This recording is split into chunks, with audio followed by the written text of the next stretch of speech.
Donc maintenant, ce qu'on veut regarder, c'est les propriétés associées à un quiz. Juste pour se positionner, on n'a pas encore créé de questions, on n'a pas encore livré un quiz. On est vraiment à l'étape de travailler les propriétés d'un quiz. Donc, on retourne dans mes outils, modificateurs de cours, puis on vient sélectionner notre outil questionnaire. Puis ici, j'ai mon quiz de tantôt. Là, je veux travailler les propriétés de ce quiz-là. Fait que je vais cliquer sur l'élément comme tel, puis je vais revenir à la page que j'avais tantôt. J'ai le titre de mon quiz, puis j'ai l'élément du carnet de notes que ce quiz va renseigner. Ce que je vais regarder avec vous, c'est les boîtes ici, puis déterminer un peu ce que ça veut dire ces boîtes-là. Exportation automatique dans le carnet de notes, ce que ça veut dire, c'est qu'une fois qu'un quiz va être validé, les scores vont être envoyés directement dans la colonne du carnet de notes. Fait que naturellement, c'est un petit peu ce comportement-là qu'on veut avoir pour nos quiz. Ceci dit, c'est important de bien saisir, c'est que quand les étudiants vont avoir fait votre quiz, Desire to Learn va les corriger pour vous, mais va vous laisser la possibilité de valider les scores avant d'exporter les notes au carnet de notes. Donc, même si, ici, je clique sur la boîte, ça ne veut pas dire que dès que mes étudiants ont fait leur évaluation, la note est automatiquement transférée au carnet. Elle va être temporairement non validée pour vous permettre de la valider et ensuite de ça, une fois validée, vont être transportés vers le carnet de notes. Et ça m'amène à ma deuxième boîte ici qui est note en accès direct. Donc, si le comportement qu'on veut, c'est que dès que les étudiants ont fini leurs évaluations, ils aient accès à un résultat et que la note soit transférée directement au carnet de notes, on peut le faire en cliquant sur cette boîte-là. Les autres propriétés, un peu moins populaire, un peu moins utilisé, autoriser l'accès conseil, ça me permet à un étudiant d'envoyer un courriel au professeur s'il comprend mal une question, des choses comme ça. C'est beaucoup plus utilisé en formation en ligne qu'en formation en face à face.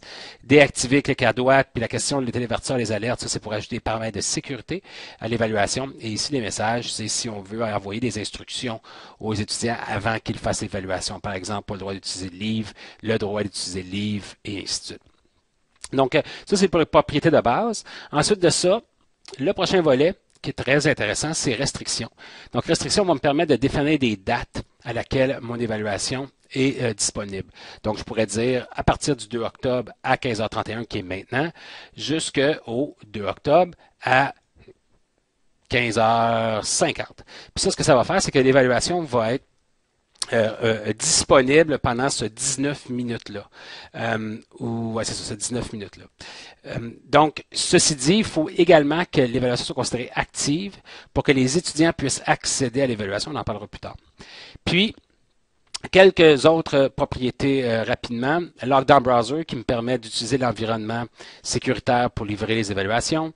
Puis ici, j'ai la question du délai. Fait que ça, c'est très, très important dans le sens que combien de temps va durer mon évaluation, disons 60 minutes. Et là, il est important de comprendre la dynamique entre les dates et la durée. Donc, la date ici dit que pendant ces 19 minutes-là, l'étudiant va pouvoir activer l'examen et une fois activé, il va avoir 60 minutes pour réaliser l'évaluation. Donc, il faut bien comprendre cette dynamique-là entre la disponibilité pour activer l'examen et la durée comme telle de l'examen. Ici, est-ce que je vais afficher l'horloge? Est-ce que les étudiants vont un compte à rebours? Puis, adopter ou non veut dire que à qu'est-ce qui arrive après 60 minutes? Est-ce que je laisse les étudiants continuer leur évaluation ou en cliquant adopter, l'évaluation va être bloquée?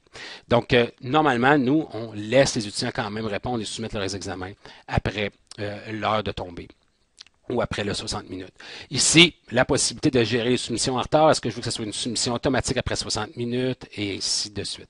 Donc ça ici, c'était vraiment les propriétés au niveau des restrictions de base d'une évaluation.